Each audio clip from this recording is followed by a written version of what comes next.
నీ స్ఫూర్తిని గుందినే సాగెదా, నీ నామమునే హెచ్చించెదా, నీ నామమునే హెచ్చించెదా. నా అతిశయము నీవే, నా ఆశ్రయము నీవే, నా ఆనందము నీవే, నా ఆధారము నీవే. యేసు యేసు యేసు యేసు, కూర్చుందును నీ సన్నిధిలో దేవా ప్రతిదినం, ధ్యానింతును నీ వాక్యమును దేవా ప్రతిక్షణం. నిరంతరం నీ నామమునే గానము చేసెదను, ప్రతి క్షణం నీ సన్నిధినే అనుభవించెదను. కూర్చుందును నీ సన్నిధిలో దేవా ప్రతిదినం. 9 నుండి 10 వచనాలు ఆయన సంరక్షించేవాడు, అందుకే ఆయన్ని స్తుతించాలి. 11, 14 వచనాల్లో శత్రువులందరినీ ఆయన జయించాడు, దాన్ని బట్టి ఆయన్ని స్తుతించాలి. 15 నుంచి 17 వచనంలో యెహోవా నిత్యము మన మధ్యలో నివసిస్తున్నాడు. 18వ వచనం ఒక్క వచనాన్ని మాత్రం ఆయన ఆరోహణుడయ్యాడు. ఇది మెస్సేయ కీర్తన అని కూడా అంటారు. యేసు ప్రభు వారికి సంబంధించినటువంటి కీర్తనని సంబోధిస్తారు. తర్వాత 19 నుండి 35 వచనాలు ఆయన ఘనతను, ఆయన స్థుతిని ప్రచురం చేయాలని, దాన్ని బట్టి మనం స్తుతించాలని. ఆయన ఘనత కలిగిన వాడు, స్థుతి ఆయన ఒక్కడికే చెల్లును, దాన్ని బట్టి మనం స్తుతి చెల్లించాలి. 19 నుంచి 35 వచనాల్లో మనం చూస్తాం. మన దేవుడు, ఈ కీర్తన అంతా మనం ఆలోచన చేస్తే సారాంశం ఏమొస్తుందంటే, మన దేవుడు మన భారాన్ని భరించేవాడు. 2, మన దేవుడు మనకు రక్షణకర్త అయి ఉన్నాడు. 3, ఆయన మరణం నుండి విడిపించేవాడు. 4, మా పక్షాన రక్షణ కలిగజేవాడు ఆయనే. బ్రతకలేని వారికి ఆధారం ఆయన, నిరాధారులకు ఆధారం ఆయనే. బాధింపబడే వారికి, భర్త లేని వారికి ఆశ్రయంగా ఉంటాడు. అలాగే బంధింపబడిన వారికి విడిపించేవాడు ఆయన. వివాహం కానటువంటి వారికి ఆయన ఆశీర్వాదకరం. అందుకే ఏకాంగులు, ఒంటరిగా ఉన్నటువంటి వారికి ఆయన సజీవుడైనటువంటి దేవుడు మనకు తోడుగా వస్తూ ఉన్నాడు. ఈ కీర్తన అంతా విన్న తర్వాత మీరు చెప్పుకుంటూ వెళ్ళాలి. ఏ మాట? మీరు మాకు తోడుగా వస్తున్నారు ప్రభువా, మీరు మాకు ముందుగా వెళ్తున్నారు, దేవుడు మా మధ్యలో నివాసం చేస్తున్నారు. ఇది 68వ కీర్తన కూలంకషంగా మనం అర్థం చేసుకుంటే, దేవుడు మొట్టమొదటి వచనంలో దేవుడు లేచును గాక, ఆయన శత్రువులు చెదిరిపోవుదురు గాక, ఆయనను ద్వేషించువారు ఆయన సన్నిధి నుండి పారిపోవుదురు గాక. మీకు ఈ కీర్తన మందసం, నిబంధన మందసం ఆ యొక్క పట్టణంలోనికి మరలా రాబడినప్పుడు అంతమంది తెలిసి ఫిలిస్తీన్ల చేత ఈ మందసం పట్టబడుతుంది. మరలా దావీదు రెండవ ప్రయత్నంగా ఆ మందసాన్ని లోపలికి తీసుకొస్తూ ఉన్నప్పుడు రచించినటువంటి కీర్తనగా పండితులు చెప్తారు. ఈ కీర్తన మనం చదువుతున్నప్పుడు మన భయాలన్నింటినీ పోతాయి. మన ఈ కీర్తన మనల్ని ఆయన లక్ష్యపెట్టి దేశమని చదవం ద్వితీయోపదేశ కాండంలో. అవును, ఆయన మనం లక్ష్యపెట్టేటటువంటి దేవుడు. నిర్గమకాండం 3వ అధ్యాయంలో దీని యొక్క మూలాలు ఉంటాయి. ఎందుకు మనం ఈ కీర్తనని ఎక్కువగా మనం ధ్యానం చేయాలో మనకు అర్థమవుతుంది. 3వ కీర్తన ఎవరైనా తీస్తే రిఫరెన్స్ చెప్పగలరు. 7వ వచనంలో, 3వ కీర్తన 7వ వచనం, మరియు యెహోవా ఇట్లనెను, నేను ఐగుప్తులోనున్న నా ప్రజల బాధను నిశ్చయముగా చూచితిని, పనులలో తమ్మును కష్టపెట్టు వారిని బట్టి వారు పెట్టిన మొరను వింటిని, వారి దుఃఖములు నాకు తెలిసేయనివి. ఈ ఉదయకాలన 3వ రోజు 3వ తేదీ ఈరోజు మీరు జ్ఞాపకం చేసుకోండి. ఈ మాటను బట్టి ప్రభువుని స్తుతిద్దాం. ఏమన్నాడమ్మా? మరియు యెహోవా ఇట్లా నేను ఐగుప్తులోనున్న నా ప్రజల బాధను నిశ్చయముగా చూచితిని. పనులలో తమ్మును కష్టపెట్టు వారిని బట్టి వారు పెట్టిన మొరను వింటిని, వారి దుఃఖములు నాకు తెలిసేయన్నవి. మనం ఆపద వచ్చినప్పుడు ఏం చేస్తామండి? గట్టిగా కేక వేస్తాం. ఇంకా దిక్కు లేనప్పుడు మనం ఏం చేస్తాం? అరుస్తాం. ఈ రోజున మన కేకే మనం కేక వేయగలగాలి, ప్రార్థన చేయగలగాలి. ఈ రెండింట్లోనే మొత్తం అంతా ఇమిడి ఉంటుంది. మనం వేసే ప్రార్థనా కేక. ఏ కేక మీది? ప్రార్థనా కేక. మరియు కొన్నిసార్లు ఇబ్బందికరమైన స్థితిలో ఉన్న నలుగురిలో కేక వేయకపోయినా ఒంటరిగానే కేక వేస్తాడు. ఒంటరిగా నేను 4 గంటలు లేచాను, 4 గంటలు లేచి కేక వేస్తూ ఉన్నాను. అనేకుల కొరకు కేకలు వేస్తున్నాను. నా ఇంటి కొరకు కేక వేస్తున్నాను, నా కొరకు కేక వేస్తున్నాను, అనేకుల కొరకు కేకలు వేస్తూ ఉన్నాను. ప్రార్థన అనే కేక వేస్తున్నాను. మరియు యెహోవా ఇట్లా ఆ కేక విని నేను ఐగుప్తులోనున్న నా ప్రజల బాధను నిశ్చయముగా చూచితిని. ఈరోజు నీ బాధ, నా బాధ ఆయన చూచేటటువంటి దేవుడు. దాన్ని బట్టి మనం స్తుతిద్దాం. 2, పనులలో తమ్మును కష్టపెట్టు వారిని బట్టి వారు పెట్టిన మొరను వింటిని, వారి మొరను వినాను, వారి దుఃఖములు నాకు తెలిసే అన్నవి. చాలు ప్రభువా. మనం అనుకుంటాం మన బాధలు ఎవరు చూడలేదు, మన దుఃఖం ఎవరు చూడలేదు, మనసులోనే కుమిలిపోతున్నాం, అయ్యో ఏంటని చెప్పి చిన్ని కేక. మూలిగండి, మూలుగులు అంటారే, మూలుగంటే అంటూ ఉంటారు. దాని అర్థం ఏంటి? వారి కేక కూడా, మూలుగు కూడా కేకే. మనం మనసులో భగవంతుని తలంచుకుంటున్నాం.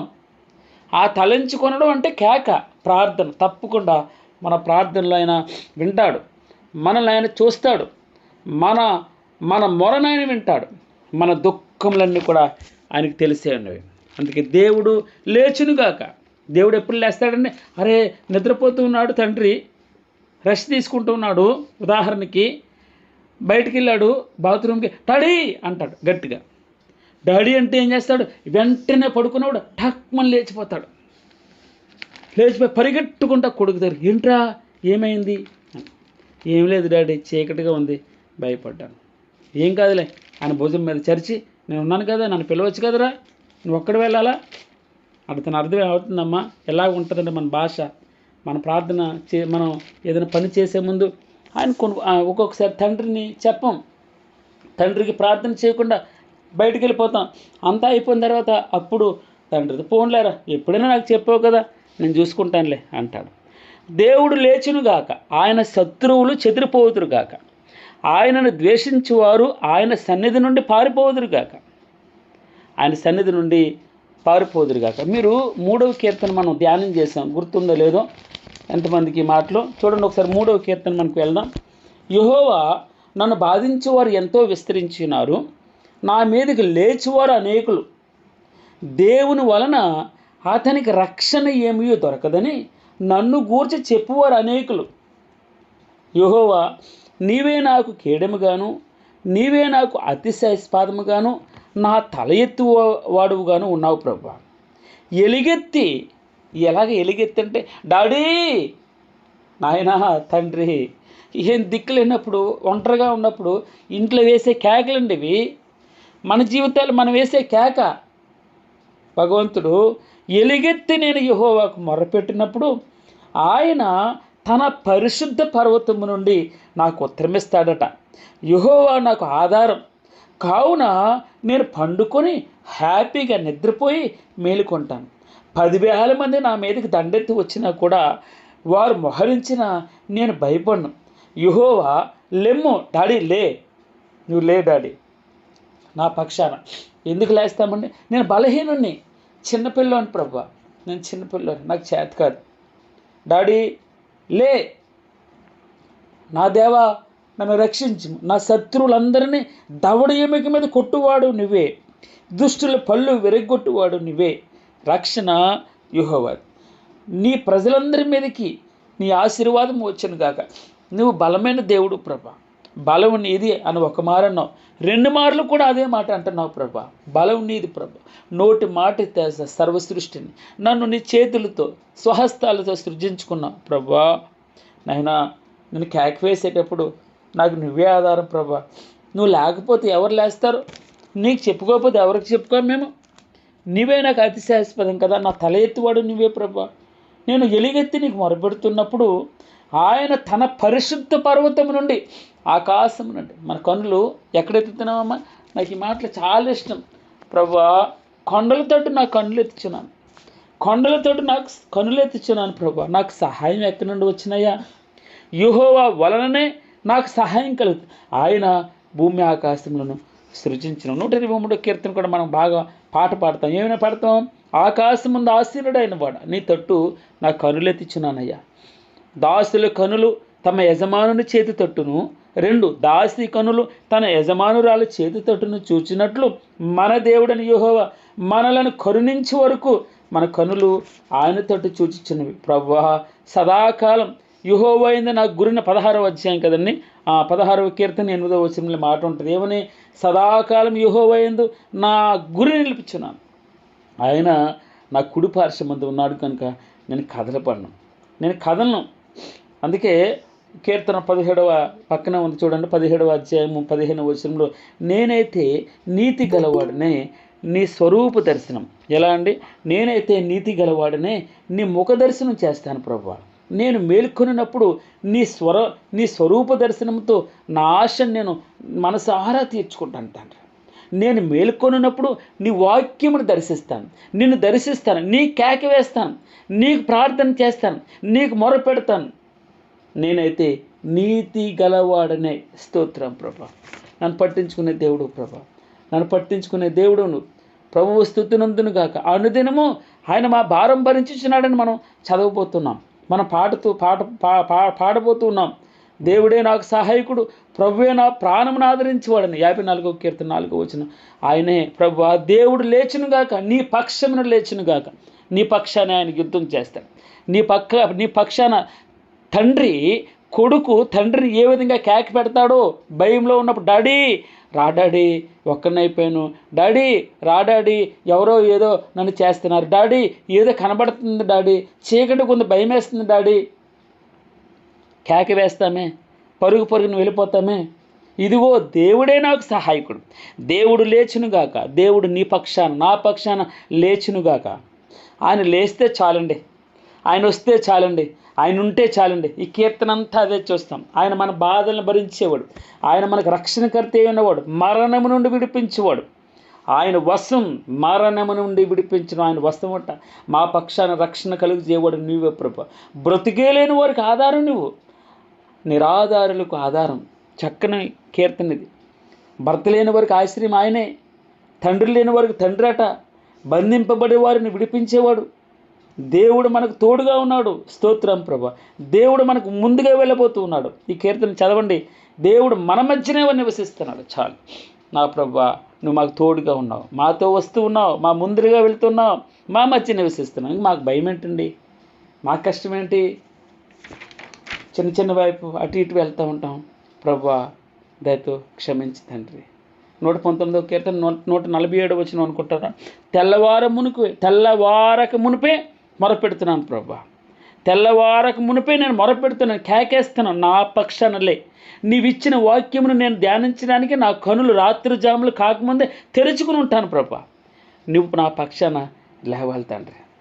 ఆకాశం ముందు మనకు చాలా మాట, నేను ఇదే మాట చెప్తున్నాను, విసుకోవద్దు. ఆకాశం ముందు ప్రభా, నువ్వు తప్ప నాకు ఎవరున్నారు? నాకు ఆధారం ఏది? నిరాధారుని ప్రభా. నీవు నాకుండగా లోకంలోనిది ఏది వద్దు తండ్రి. నా శరీరం, నా హృదయం క్షీణించిపోయినా దేవుడు నిత్యము నా హృదయమునకు ఆశ్రయదుర్గమును, నీవు నా స్వాస్థ్యముగా నా ఆస్తిగా ఉన్నావు ప్రభా. తండ్రి నువ్వు లే ప్రభా. దేవుడు లేచునుగాక. మొదటి వచనం 68వ కీర్తన మొదటి వచనం. దేవుడు లేచును గాక, ఆయన శత్రువులు చెదిరిపోదురు గాక, ఆయనను ద్వేషించేవారు ఆయన సన్నిధి నుండి పారిపోదురు గాక. ఆయన సన్నిధి నుండి ఏ రోగమైనా వెళ్ళిపోతుందండి, ఏ ఆయాసమైనా వెళ్ళిపోవాలి, ఏ కష్టమైనా వెళ్ళిపోవాలి, ఏ అసమాధానమైన ఆయన సన్నిధి నుండి పారిపోవలసిందే. పొగ చెదరగొట్టబడినట్లు నీవు వారిని పొగ ఎలాగెళ్తుందండి, ఎటు వెళ్తుందో దానికే తెలియదు. కొంత అటు వెళ్తుంది, కొంత ఇటు వెళ్తుంది, కొంత పైకి వెళ్తుంది, కిందకి వెళ్తుంది, పక్కకి వెళ్తుంది. పొగ చెదరగొట్టినట్లు నువ్వు వారిని చెదరగొట్టు, శత్రువుని చెదరగొట్టు ప్రభు. అనారోగ్యాన్ని చెదరగొట్టు, అవమానాన్ని చెదరగొట్టు, ఆయాసాన్ని చెదరగొట్టు, బాధల్ని అప్పుల్ని చెదరగొట్టాయా. అగ్నికి మైనం కరిగినట్లు భక్తిహీనులు దేవుని సన్నిధికి కరిగి నశించుదురు కాక. 2వ వచనం. ఎలా అంటామా? అగ్నికి మైనం కరిగినట్లు భక్తిహీనులు దేవుని సన్నిధిని కరిగి నశించుదురుగాక. నీతిమంతులు సంతోషించుదురుగాక, వారు దేవుని సన్నిధిని ఉల్లసించుదురుగాక, వారు మహాదానందము పొందుదురుగాక. 4వ వచనంలో దేవుని గూర్చి పాడుడి, ఆయన నామమును బట్టి స్తోత్రగానము చేయడి. 1 నుంచి 6 వచనాలు కూడా ఆయన విడిపించుటకు దిగొచ్చాడు, అందుకే మనం ఆయనకు స్తుతించాలి. ఈ 6 వచనాలు మనం చూస్తే 1 నుంచి 6 ఆయన మనల్ని విడిపించడానికి వచ్చాడు, బంధింపబడి వారిని విడిపించడానికి. ఏ పాపంలో బంధింపబడి ఉన్నామో, ఏ ఆయాసంలో బంధింపబడి ఉన్నామో, ఏ అనారోగ్యంతో బంధింపబడి ఉన్నామో, ఏ బాధల్లో ఇరుక్కుపోయి ఉన్నామో, ఏ కష్టాల్లో కూరుకుపోయి ఉన్నామో, చీకటి గల దొంగ ఊబి అయినా కూడా ఆయన లేవనెత్తి పైకి నిలవబెట్టగలడు. ఆయన బండ మీద నిన్ను నిలవబెడతాడు, ఆయన బండ మీద నిలవబెడతాడు. స్తోత్రం ఒకటే, ఆయన మాట వింటే. దేవుని గురించి పాడుడి, ఆయన నామమును బట్టి స్తోత్రగానము చేయడు. వాహనమెక్కి అరణ్యములో ప్రమాణము చేచు, దేవుని కొరకు ఒక రాజ్య మార్గము చేయడి. యెహోవాను ఆయన నామమును బట్టి ఆయన సన్నిధిని ప్రహర్షించుడి, సంతోషించండి, కీర్తించండి. ఇదిగో 5వ వచనం చూడండి. తన పరిశుద్ధాలయమందు దేవుడు తండ్రి లేని వారికి తండ్రి. మీరు అనేక సార్లు క్యాలెండర్స్ మీద ఈ మాట చూసి ఉండొచ్చు, ఎప్పుడైనా చదివారు లేదో, జ్ఞాపకం ఉందో లేదో నాకు తెలియదు, కానీ ఈ మాట ఇక్కడ మనం కనుగోగలం. ఎక్కడ? 68వ కీర్తన 5వ వచనం. ఎక్కడుంది? ఏమన్నమ్మా? తండ్రి లేని వారికి తండ్రియు, విధవరాండ్రకు న్యాయకర్తని అయి ఉన్నాడు. న్యాయకర్త ఏంటంటే తెలుసమ్మా? మన పక్షాన మనకు ఒకళ్ళు తప్పించుకుంటాడు, మన మాటగా మన బలంగా యుద్ధం చేస్తాడు, మన చేయి తిప్పుతాడు, మన చేత యుద్ధం చేపిస్తాడు. నా క్లయింట్ అంటాడు అంటే అర్థమైందమ్మా? నా క్లయింటు ఏ తప్పు చేయలేదు, నా క్లయింట్ పక్షాన అనగా న్యాయకర్త ఆయన మన పక్షాన పేదలకి. అందుకే తండ్రి విధవరాండ్రిని ఎవరో పట్టించుకోవట్లేదు అనుకోవచ్చు, కానీ విధవరాండ్రిని ఆయన న్యాయకర్త అయి ఉన్నాడు. విధవరాండ్రి పక్షాన వాద్యమాడతాడు ఆయనట. ఒక చోట ఒక వాక్యం ఉంటుంది, తిరగలిలో విసురుతాడట. తిరగలి అంటే అర్థమవుతుంది కదమ్మా? తిరగలిలో విసురుతూ ఆయన విసురుతూ ఉన్నప్పుడు నెమ్మదిగా విసురుతాడట, కానీ మొత్తం అంతా కూడా ఏమవుతుంది తెలుసా? మెత్తని పిండిగా అయిపోద్ది. విసరడు నెమ్మదిగానే విసురుతాడు, కానీ పిండంతా కూడా మెత్తనిదిగా అయిపోతుంది. స్తోత్రం ప్రభా. అందుకే మన ఆయన చేతిలో న్యాయం త్వరగా రావట్లేదు ఏంటి అనుకోవచ్చు, కానీ తన పరిశుద్ధాలయమందు దేవుడు, తన పరిశుద్ధాలయమందుండు దేవుడు తండ్రి లేని వారికి తండ్రియు. 2 విధవరాండ్రకు, ఎవరికమ్మా? తండ్రి లేని వారికి తండ్రియు, విధవరాండ్రకు న్యాయకర్తనియే ఉన్నాడు. 3 దేవుడు ఏకాంగులను సంసారులుగా చేయవాడు. అనేక సంవత్సరాల నుంచి వివాహం కొరకు ఎదురు చూస్తూ ఉంటారు. యాక్చువల్లీ ఒకనొక సమయంలో 20 సంవత్సరాలు అయితే వివాహం చేసేవారు. పురుషులకి 23 సంవత్సరాలు 24 సంవత్సరాలు వస్తే పెళ్ళి అయిపోయేది. ఈరోజు 30 సంవత్సరాలైనా 35 సంవత్సరాలైనా వివాహాల కొరకు ఎదురు చూస్తూ ఉన్నారు. భగవంతుడు ఏకాంగులను సంసారులుగా చేయవాడు. ఆయన బలమైన దేవుడు, ఆయనకి మాత్రమే సాధ్యం, మనుషులకు సాధ్యం కాదు. దేని జతపక్షి దానికి ఉండక మానదు అంటాడు భగవంతుడు. అర్థం చేసుకోండి, దేని జతపక్షి దానికి ఉండక మానదు. ఆయన ఏకాంగులను ఆయన సంసారులుగా చేయవాడు. ఆయన తన పరిశుద్ధాలయమందుండు దేవుడు తండ్రి లేని వారికి తండ్రియు, విధవరాండ్రకు న్యాయకర్తని అయి ఉన్నాడు. వారికి ఆయనే న్యాయకర్త అట, విధవరాండ్రకు న్యాయకర్త, తండ్రి లేని వారికి ఆయనే తండ్రి. ఎంత మంచి మాట అండి! ఆదరించేటటువంటి మాట, మనుషులకి బలాన్ని ఇచ్చేటటువంటి మాట. యాక్చువల్లీ తండ్రి లేని వారికి ఆ బాధ ఏంటో తెలుస్తుంది. ఉదయం మనం మొట్టమొదటి వచనం చదివాం కదా, దేవుడు లేచునుగాక, దేవుడు లేచునుగాక. దేవుడు లేచునుగాక అంటే 3వ కీర్తన మనం చదవం. 3వ కీర్తనలో కేక వేస్తున్నాడు, ప్రభువా నువ్వు తప్ప నాకు ఆధారం లేదు, నిరాధారుండడు నేను, డాడీ అని కేక వేస్తున్నాడు. డాడీ అని కేక వేసిన వెంటనే నా మీదకి లేచేవారు అనేకులు ఉన్నారు. దేవుని వలన అతనికి రక్షణ ఏం జరగదు, అతనికి రక్షణ కలగదని అనేకులు చెప్పుకుంటూ ఉన్నారు. యెహోవా నీవే నాకు కేడుముగా ఉన్నావు, నీవే నాకు అతిశయాస్పదముగా ఉన్నావు, నా తల ఎత్తివాడు ప్రభువా, ఎలుగెత్తి డాడీ అని నేను కేకేశాను. ఎవరికి చెప్పుకోవాలో తెలియనటువంటి దిక్కులేని స్థితిలో నేను ఎలుగెత్తి నేను యెహోవాకు మొరపెట్టినప్పుడు ఆయన తన పరిశుద్ధ పర్వతము నుండి నాకు ఉత్తరం ఇస్తున్నాడు. యెహోవా నాకు ఆధారం కావున నేను మేలుకొని శుభ్రంగా నిద్రపోయి మేలుకుంటాను ప్రభువా. ఒకవేళ 10,000 మంది దండెత్తి నా మీదకి వచ్చినా కూడా, వారు నా చుట్టూ మోహరించిన, శత్రు బాణం ఎత్తిపెట్టినా నేను భయపడను. యెహోవా లెమ్ము. ఈ మొట్టమొదటి వచనంతో మనం ప్రారంభించి, యెహోవా లే, నా పక్షాన నాకు సహాయం చేయ్యా, నా పక్షానికి యుద్ధం చేయి. నేను చేతగానోడిని, డైరెక్ట్గా చెప్పాలంటే నాకు ఏం చేత కాదు ప్రభువా, నీవే నా పక్షాన యుద్ధం చేయాలి. నా శత్రువులందరి దవడి ఎముక మీద కొట్టువాడు నీవే. నా తండ్రి అన్నాడు, నా బలం నాది, ప్రపంచంలో వెండి నాది, బంగారం నాది, బలం నాది. బలము నాదిని ఒక మారు సెలవిస్తున్నాడు భగవంతుడు అని 2 మార్లు సెలవిస్తున్నాడు బలము నాదని. అందుకే దేవుడు తన పరిశుద్ధాలయమందుండు దేవుడు. తండ్రి లేని వారికి అక్కడి నుండి వారికి తండ్రిగా ఉంటాడట. భర్త లేని వారికి ఆయన భర్తగా ఉంటాడట. విధవరాండ్రకు న్యాయకర్తగా ఉంటాడట. నన్ను సృజించిన వాడు నా సృష్టికర్త అని ప్రార్థన చేస్తారా అనేకులు. అవును, ఆయన విధవరాండ్రకు న్యాయకర్త. దేవుడు ఏకాంగులను సంసారులుగా చేయవాడు. వారికి ఏకేస్తున్నారండి. ఎవరికి ఏకేస్తున్నారట? ఒకటి, తండ్రి లేని వారు తండ్రికి కేక పెడుతున్నారు, విధవరాండ్రు న్యాయకర్తకు కేక పెడుతున్నారు. ఏకాంగులను సంసారులుగా చేసేటటువంటి వాడు, ఏకాంగులు దేవునికి కేక పెడుతూ ఉన్నారు. కేక అనగా ప్రార్థన. ఎందుకు? నాయన నువ్వు లే, నువ్వు విను, నా పక్షాన రా, నాకు సహాయం చెయ్యి.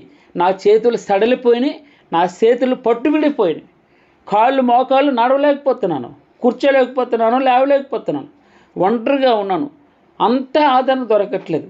సమయానికి అన్నం కోసం వేచి చూస్తున్నాను, సమయానికి టీ కోసం వేచి చూస్తున్నాను, ఇబ్బందిగా ఉంది ప్రభువా, నువ్వు నా పక్షానిలే. ఆయన 4వ వచనం, ఆయన 6వ వచనంలో 4వ భాగం, ఆయన బంధింపబడిన వారిని విడిపించి వారిని వర్ధిల్ల చేయవాడమ్మా. స్తోత్రం. మనం ఈ యొక్క కీర్తన 35 వచనాలు ఉన్నాయి, అన్నీ కంప్లీట్ అవ్వకపోవచ్చు. ఈరోజు విడిపించుటకు దిగి వచ్చాడు ఆయన. 1 నుంచి 6 వచనాల్లో. 7 నుంచి 8 మనం చూస్తున్నాం. ఆయన మన ముందర నడిచేటటువంటి దేవుడు.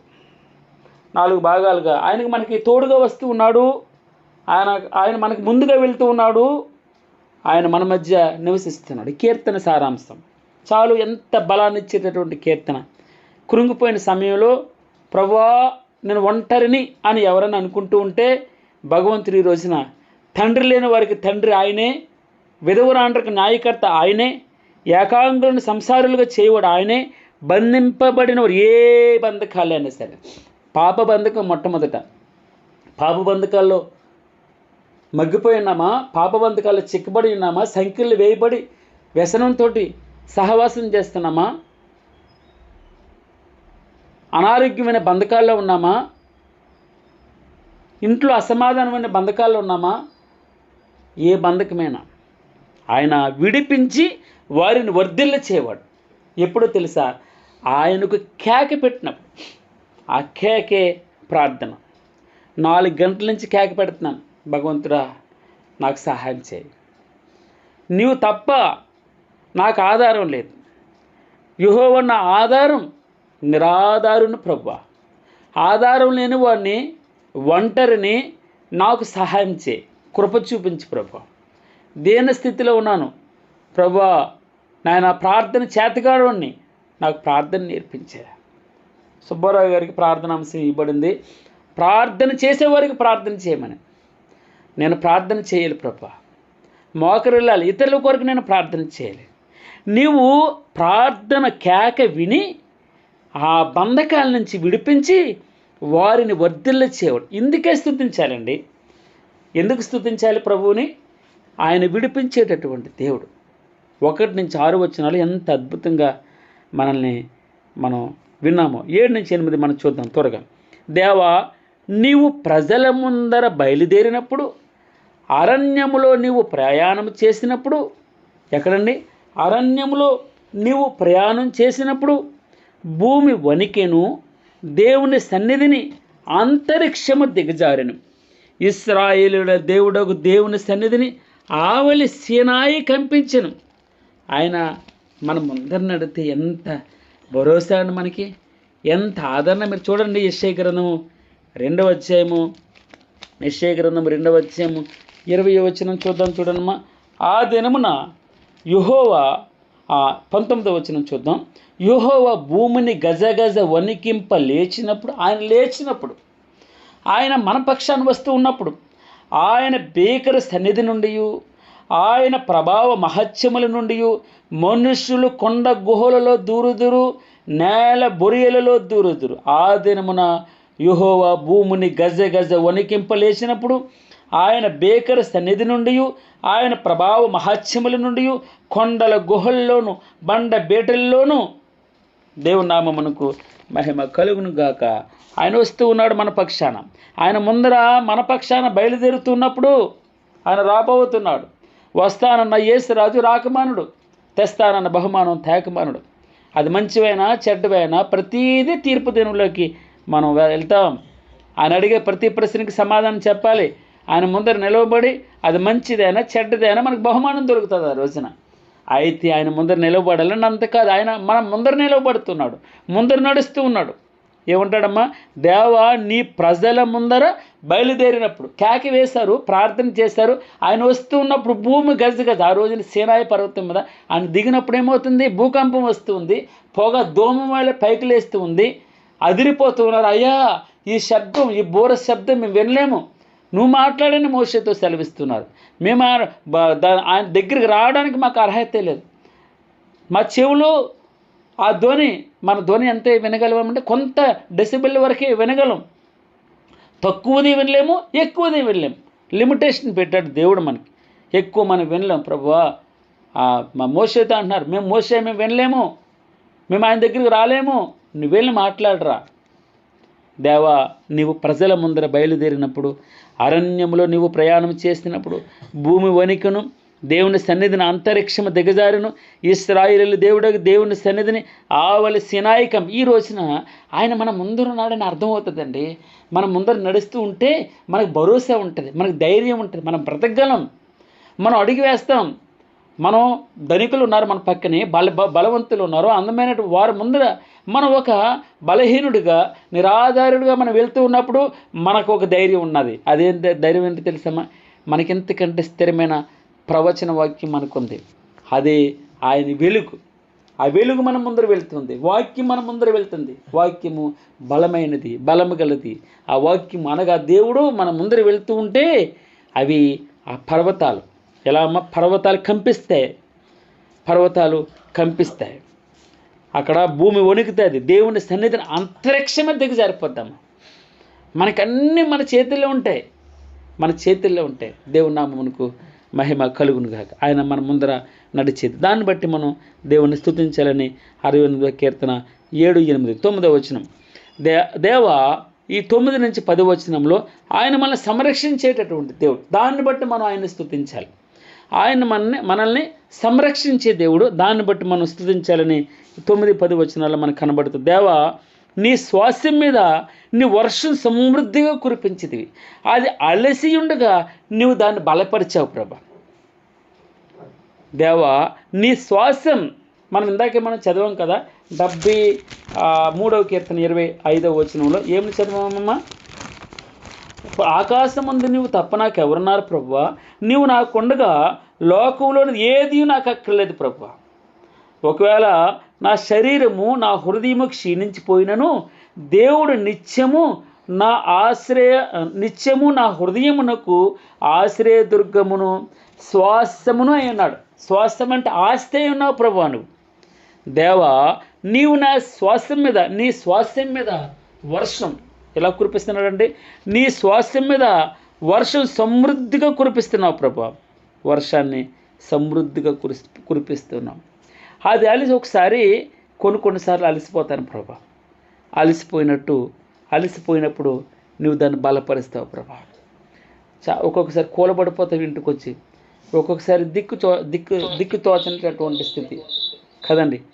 అలాంటి సమయాల్లో దేవుడు మనల్ని బలపరిచేవాడు. ఆయన మనల్ని సమృద్ధిగా మన మీద ఆశీర్వాదాలు కుమ్మరించే దేవుడు. అంత మాత్రమే కాదు, నీవు దానిని బలపరిచేదివి. మనల్ని బలపరిచేవాడు ఆయన. నీ సమూహము దానిలో నివసించును దేవా.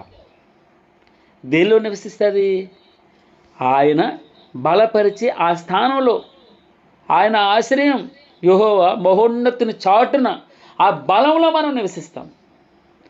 నీ సమూహము దానిలో నివసించును దేవా. నీ అనుగ్రహము చేత దీనులకు సదుపాయము కలుగు చేసితివి. విన్నారమ్మా మాట ఎప్పుడైనా? ఏమన్నాడు? నీ సమూహము దానిలో నివసించును దేవా, నీ అనుగ్రహము చేత దీనులకు సదుపాయము కలుగు చేసేది. సదుపాయం అన్ని ఫెసిలిటీస్ అండి. సదుపాయం అంటే ఏంటో తెలుసమ్మా? ఉదయం లేచిన వెంటనే టీ దొరుకుతుంది, టిఫిన్ దొరుకుతుంది, మధ్యాహ్నం భోజనం దొరుకుతుంది, చక్కని బట్టలు ఉంటాయి, హ్యాపీగా నడవడానికి బండి ఉంటుంది, లేదా సైకిల్ ఉంటుంది, బస్సు ఉంటుంది, అన్ని సదుపాయాలు. అసలు కష్టం లేకుండా చెమట పట్టినోడు ఆయన. చూడండి, తండ్రి తల్లి కొడుకులు ఎప్పుడైనా బాధపడాలని చూస్తాయమ్మా? చూస్తారా? తల్లిదండ్రులు ఎప్పుడైనా బిడ్డలు బాధపడాలని చూస్తారా? వారికి నాకంటే మంచిగా సుఖపడాలి. ఎందుకు సంపాదిస్తున్నారు? ఎందుకు కష్టపడుతున్నారు? పిల్లలు సంతోషంగా ఉండాలి. పిల్లలు నేను చాలా కష్టపడ్డానండి, నేను చాలా శ్రమలు పడ్డాను, నేను చాలా అప్పులు కట్టాను, అప్పులు పాలయ్యాను, వడ్డీ కట్టాను. నా పిల్లలు అలా ఉండకూడదు. నా పిల్లలకి అన్ని సదుపాయాలు నేను ఇవ్వాలి, నా పిల్లలకి అన్నీ నేను ఇవ్వాలి, నా పిల్లలకి ఇల్లు కట్టించేవాళ్ళు, నా పిల్లలకి బట్టలు ఇవ్వాలి, నా పిల్లలకి మంచి సంబంధాలు చేయాలి. ఇలా తల్లిదండ్రులు ఏ విధంగా ఆలోచన చేస్తారో భగవంతుడు 9-10 వచనాల్లో సంరక్షించే దేవుడు. ఆయన నువ్వు అలసి ఉన్నప్పుడు బలపరిచేటటువంటి దేవుడు. నువ్వు అలసి ఉండగా దాన్ని బలపరుస్తామని వ్రాయపడింది. నీ పట్ల ఆయన వర్షమట నీ స్వాస్థ్యం మీద. నీవు వర్షము సమృద్ధిగా, నీ స్వాస్థ్యం అంటే నేనే, భగవంతుని స్వాస్థ్యం అంటే నేనే. నా మీద ఆయన వర్షమును, ఆయన ఆశీర్వాదమును, అభిషేకమును సమృద్ధిగా, ఆ పరిశుద్ధాత్మను నిండిగా. 23వ కీర్తన మనం చదువుతాం. ఎలా చదువుతామమ్మా? నిండి. ఎలా ఉంటుంది? నిండి అని ఉంటుంది. అక్కడే ఉంటుంది ఈ మాట. చదవనమ్మా, తీస్తే ఎవరన్నా చూడండి. యెహోవా నా కాపరి, నాకు లేమి కలుగుదు. అసలు లేమి అంటే కొరతే ఉండదు, లోటే ఉండదు. పచ్చిక గల చోట్ల ఆయన నన్ను పరుండు చేయించున్నాడు. శాంతికరమైన జలముల యొద్ద ప్రభువా నన్ను పరుండు చేయించున్నాడు. శాంతికరమైన జలముల యొద్ద నడిపిస్తూ ఉన్నాడు. నా ప్రాణమునకు ఆయనే సేద తీరుస్తూ ఉన్నాడు. తన నామమును బట్టి నీతి మార్గములో నన్ను నడిపిస్తూ ఉన్నాడు. ఒకవేళ కష్టంలో ఉన్నాను, గాఢాంధకారపు లోయలో నేను సంచరించినను, నా అంతటి నేను ఎప్పుడైనా నిరికిపోతే, ఎక్కడైనా బాధల్లో ఉంటే, అక్కడ కూడా నేను కేక వేస్తే, మొరపెడితే, ప్రార్థన చేస్తే నేను ఏ అపాయానికి భయపడినట్ట. నీవు నాకు తోడైందువు, నీ దుడ్డు కరియు నీ దండమును నన్ను ఆదరిస్తుందని వ్రాయపడింది. నా శత్రువులు ఎదుట నీవు నాకు భోజనం సిద్ధపరిచావు ప్రభా. నూనెతో నా తల అంటి ఉన్నావు. నేను బ్రతుకు దినములని కృపాక్షేమములే నా వెంట వచ్చును. నేను ఒక మాట మర్చిపోయాను. ఎక్కడుందమ్మా అదే మాట?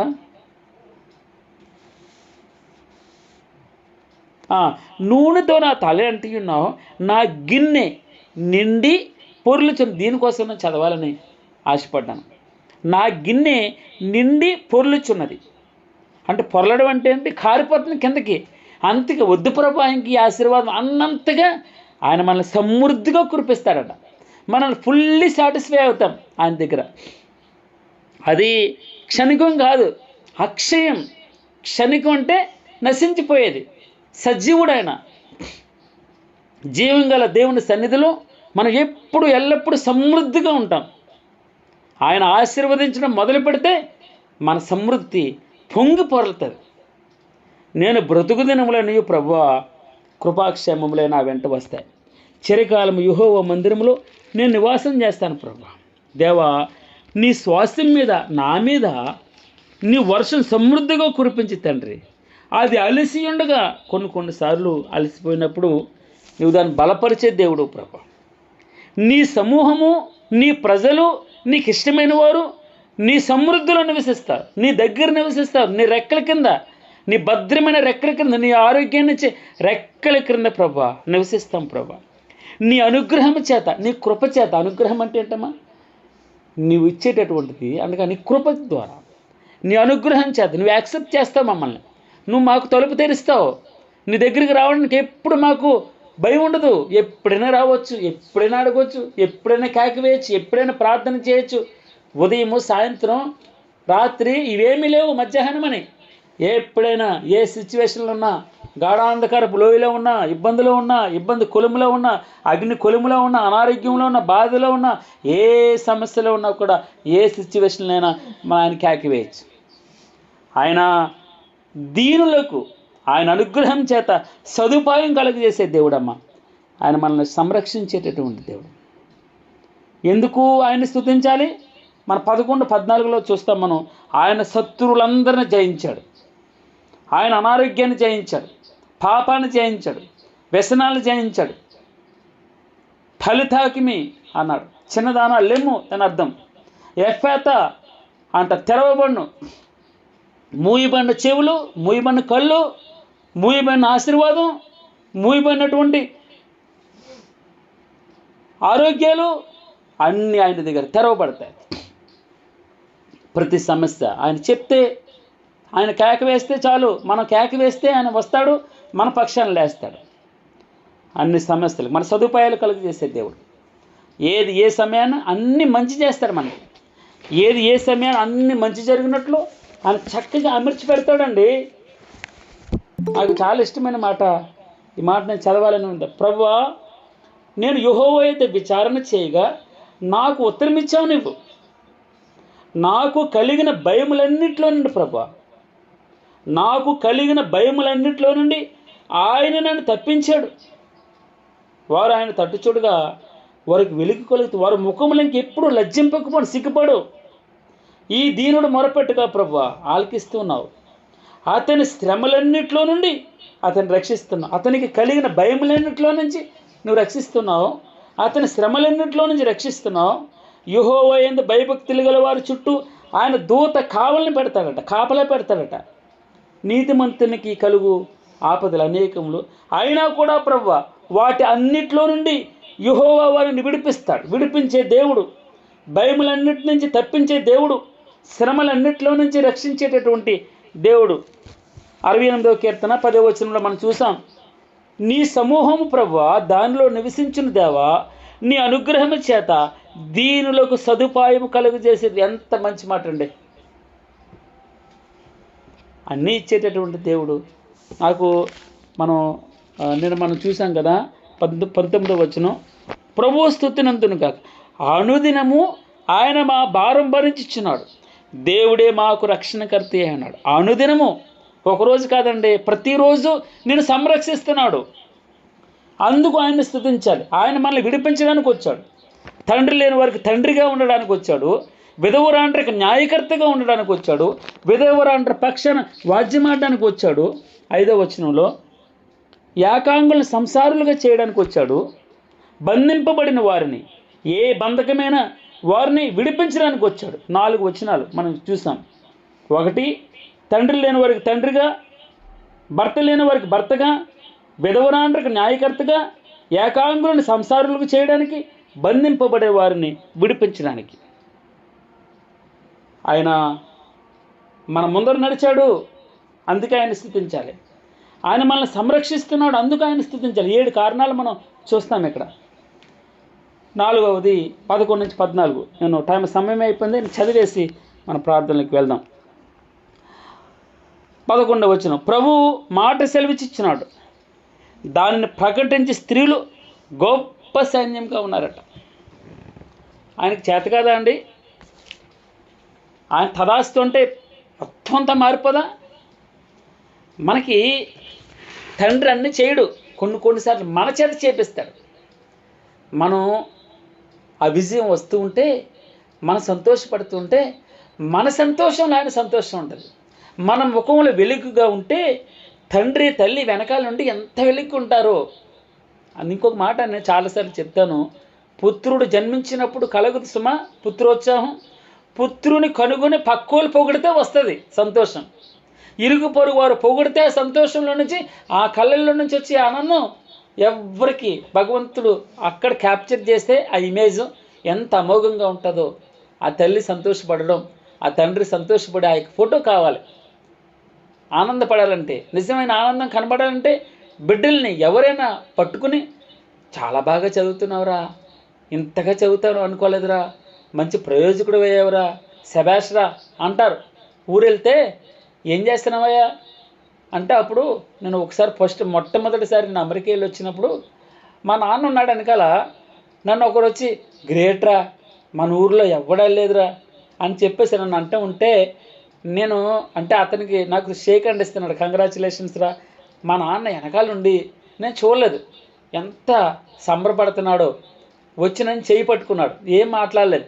అంటే అర్థమవుతుందమ్మా, మన తండ్రి మన సంతోషంగా ఉంటే సంతోషపడే దేవుడు, మనల్ని సంరక్షించే దేవుడు, ఉద్ధరించేటటువంటి దేవుడు, మన బాధల నుంచి తప్పించేటటువంటి దేవుడు. ప్రభువా, ఇంకా నమ్మకం కలగాలి ప్రభువా నీ పట్ల, ఇంకా విశ్వాసం రావాలి తండ్రి నీ పట్ల, ఇంకా గట్టిగా కేక వేయాలి ప్రభువా నా బాధలను తీర్చుకోవడానికి. ఈరోజు కేక అనగా ప్రార్థన, నేను ఇంకా మంచి ప్రార్థనా పరుడుగా ఉండాలి. నీ మట్టుకు నీవు ప్రభువా నన్ను ప్రార్థనలో ఉజ్జీవింపచే తండ్రి, మంచి ప్రార్థనా పరుడుగా చేయి ప్రభువా.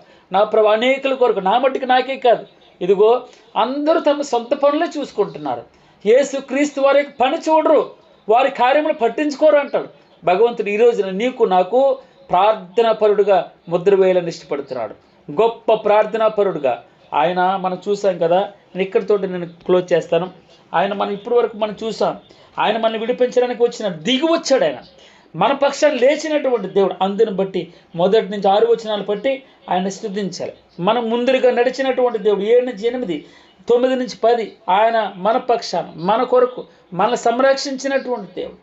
దేవుని చిత్తమైతే రేపు ఆయన శత్రువులందరి మీద జయాన్ని పొందాడు. 11, 14లో మనం చూస్తాం. యెహోవా నిత్యము మన మధ్య నివసించడానికి వచ్చాడు. మనం 15:15లో మనం చూస్తాం. అలాగే 19వ వచనం, 18వ వచనంలో ఆరోహణమాయుడు అని ఆ గొప్ప సంగతిని బట్టి మనం ఆయన స్తుతించాలి. 19:30 మెస్సయ కీర్తన అంటారు.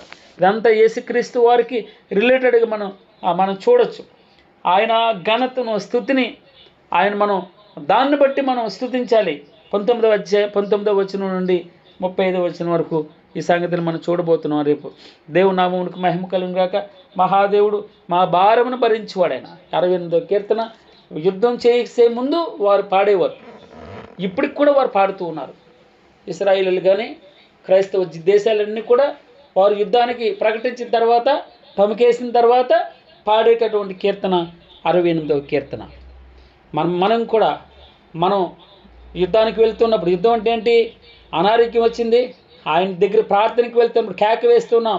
బాధ వచ్చింది, కష్టం వచ్చింది, ఇరుకు వచ్చింది, ఇబ్బంది వచ్చింది, ఆయాసాలు వచ్చినాయి, ఏ సమస్య అయినా మనం కేక వేసేటప్పుడు, ప్రార్థన చేయడానికి వెళ్ళే ముందు, ఆయన దగ్గరికి వెళ్ళే ముందు కీర్తన చదవాలని దేవుని మనస్ఫూర్తిగా నేను మనవి చేస్తున్నాను. మా భారం భరించేవాడు ఆయనే, మాకు రక్షణకర్త ఆయనే. మరణము నుండి, ఎక్కడి నుంచి అండి? మరణము తప్పించుట యెహోవా వశం. చాలు ప్రభా. హల్లెలూయా, స్తోత్రం తండ్రి, నయనానికి స్తోత్రం, స్తోత్రం ప్రభా. మరణము నుండి తప్పించేవాడు ఆయనే. ఆయన మరణాన్ని జయించినటువంటి దేవుడు. మా పక్షాన రక్షణ కలిగజేవాడు ఆయనే. బ్రతికేలేనటువంటి వారికి బ్రతుకునిచ్చాడు ఆయన. ఆ నిరాధారులకి ఆధారం ఆయనే. భర్త లేనివారికి ఆయనే ఆశ్రయం. ఆయనే నన్ను సృజించినటువంటి వాడు, నా సృష్టికర్త నాకు భర్త అయినాడని. స్తోత్రం ప్రభా. బంధింపబడే వారికి ఆయనే అనుగ్రహం ఇచ్చేటటువంటి వాడు. ఏకాంగులు, ఒంటరి జీవితం, చుట్టాలే లేరు, పలకరించేవారు లేరు, బంధువులు లేరు, స్నేహితులు లేరు. ఏకాంగులు ఒంటరి జీవితం గడపాలి. ఒంటరి జీవితం ప్రభు అంటాడు, ఏకాంగులను సంసారులుగా చేసేవాడు. అనేక సంవత్సరాల నుంచి వివాహం కాక ఇబ్బందులు ఉన్నటువంటి వాడు. తిరస్కారానికి గురవుతూ ఉంటారు. నచ్చలేదు అంటే ఎంత బాధపడతారో. లావు ఉందని ఒకరు, సన్నగా ఉందని ఒకరు, నల్లగా ఉందని ఒకరు, రకరకాలుగా వంకలు పెట్టి వెళ్తారు. అమ్మా బాధపడకూడదు. మనం భగవంతుడు మన పక్షాన ఆయన ఉన్నాడు. ఆయన ఏకాంగులను సంసారులుగా దేని జతపక్షి దానికి ఉండక మానదంటాడు. స్తోత్రం ప్రభా. నువ్వు ఆశీర్వదిస్తే ఆశీర్వదిస్తాం ప్రభు. నువ్వు నీ అనుగ్రహం పొందావు ప్రభు. నీ అనుగ్రహం పొంది నా ప్రభా, మనం చదివాం కదా, నీ అనుగ్రహం పొందు ప్రభా. ప్రతి సదుపాయాన్ని పొందుతూ ఉన్నాం. నీ సమూహము దానిలో నివసించిన దేవా, నీ అనుగ్రహము చేత దీనులకు సదుపాయము కలుగజేసేవి. దీనులకు నాకు సదుపాయం కలుగజేస్తున్నావు. స్తుతిద్దాం ప్రభుని. మన పక్షాన దేవుడు లేచినటువంటి దేవుడు, మన బాధలన్నిటి నుంచి తప్పించినటువంటి దేవుడు. నా జీవితకాలం అంతయు నేను ఇలాగన స్తుతిస్తాను ప్రభా. నీ నామమును బట్టి నా చేతులు ఎత్తుతాను. 63వ కీర్తన మనం చూసాం కదా. నీ నామమును బట్టి నా చేతులు ఎత్తుతాను ప్రభా. నీవు నాకు సహాయకుడేవి ఉంటే నీ రెక్కల చాటును శరణజొచ్చి ప్రభా ఉత్సాహధ్వని చేస్తాను. నా ప్రాణం నిన్ను అంటుకొని, నిన్ను నమ్ముకొని, నీ చేయి పట్టుకొని, నిన్ను కౌగిలించుకొని, నీతో ఉండి నీ ముందర నడుస్తూ ఉంటూ నా ప్రభా నీ అడుగుల్లో అడుగే వేసుకుంటూ వస్తాను ప్రభా. ఆయన మన ముందర నడిచే దేవుడు అని చూసాం 7-8లో. ఆయన మన ముందరను బయలుదేరతాడు. ప్రభా నా ముందర రా, నువ్వు రాకపోతే నేను వెళ్ళాను ప్రభా, నువ్వు రాకపోతే మాట్లాడలేను, నువ్వు రాకపోతే నాకు జయం రాదు, నువ్వు రాకపోతే నాకు ఆరోగ్యం రాదు. నా ముందర నడువు ప్రభా. నా ప్రాణము నన్ను వెంబడిస్తుంది ప్రభా. నా ప్రాణుని అంటి పెట్టుకుని, నేను వ్యవసాయకుడును, నా తండ్రి వ్యవసాయకుడు, నేను ద్రాక్షావళిని. నాతో అంటుకట్టు ఉండాలి మీరు. నా సారం మీకు ఎప్పుడు దొరుకుతుంది? నా రూపం ఎప్పుడు వస్తుంది? నా స్వరూపం ఎప్పుడు వస్తుంది? నాతో అంటి పెట్టుకుని ఉండాలి, నాతో సహవాసం చేయాలి, నాలో ఉండాలి మీరు. వారు ఆయనలో ఉన్నారట. సదుపాయం ఎప్పుడు దొరికిందమ్మా? నీ సమూహము దానిలో నివసించును దేవా, నీతో నివసించును దేవా. నీ పక్కన నివసం చేయాలి. నా పక్కన నీ నిబంధన మందసు నా ఇంట్లో ఉండాలి, నువ్వు నా ఇంట్లో ఉండాలి, నీ వాక్యంతో ఉండాలి, నీతో ఉండాలి. నీతో ఎక్కువ ప్రార్థన అంటే ఆయనతో సహవాసం అండి. వాక్యం మనం ధ్యానం చేయడం ఆయనతో సహవాసం. ఆయనలో ఉంటే మనకు అన్ని సదుపాయాలు భగవంతుడు ఇచ్చినగాక. నా జీవితకాలం అంతా నేనే ఇలాగన స్తుతిస్తాను. 63వ కీర్తన 6లో మనం చూస్తాను. నీ నామమును బట్టి నా చేతులు ఎత్తుతాను, నీవు నాకు సహాయకుడివై ఉన్నావు ప్రభా. నీ రెక్కల చాటును శరణొచ్చి ఉత్సాహత్వం చేస్తూ ఉంటాను ప్రభా. నా ప్రాణం నిన్ను అంటి పెట్టుకుని వెంబడిస్తూ ఉంది. నీ కుడి చెయ్యి నన్ను ఆదుకుంటుంది. చాలు ప్రభా, నీ కుడి చెయ్యి నన్ను ఆదుకుంటుంది. ఎందుకంటే ఏం కావాలమ్మా? ఆయన కుడి చెయ్యి మనల్ని ఆదుకుంటుంది. దక్షిణ హస్తమే నా బాహువే నీకు విజయం. మనకి ప్రభా అపనమ్మిక లేకుండా చేయతండి, అవిశ్వాసం లేకుండా చేయి ప్రభు. అనేకులు చెప్తాను, నేను అప్పుడప్పుడు ప్రభు అవిశ్వాసంతో ఉంటాను, నేను అప్పుడప్పుడు అపనమ్మకంతో వెళ్ళిపోతాను. ప్రభు నన్ను కూడా నమ్మకస్తునిగా చేతాను, నన్ను కూడా మంచి విశ్వాస నీ మీద ఎక్కువ ఆధారపడు ప్రభు. జై జీవితం, క్రైస్తవ జీవితం, జై జీవితం పొందడానికి సహాయం తెచ్చే. God bless you. దేవుని చిత్తాన్ని బట్టి రేపు ఇంకా 2వ భాగం రేపు చూద్దాం. 11-14 శత్రువులందరినీ ఆయన జయించిన దేవుడు. అందుని బట్టి మనం స్తుతించాలని, ఆయన మన మధ్యలో నివసించే దేవుడిని, అందుని బట్టి మనం ఆయన స్తుతించాలని, మన కొరకు ఆయన ఆరోహణమయ్యాడు 18వ వచనంలో. అలాగే ఆయన ఘనతను స్తుతిని బట్టి 19 నుండి 35 వచనాలు మనం ధ్యానం చేద్దాం, ప్రభువుని మహింపడతాం.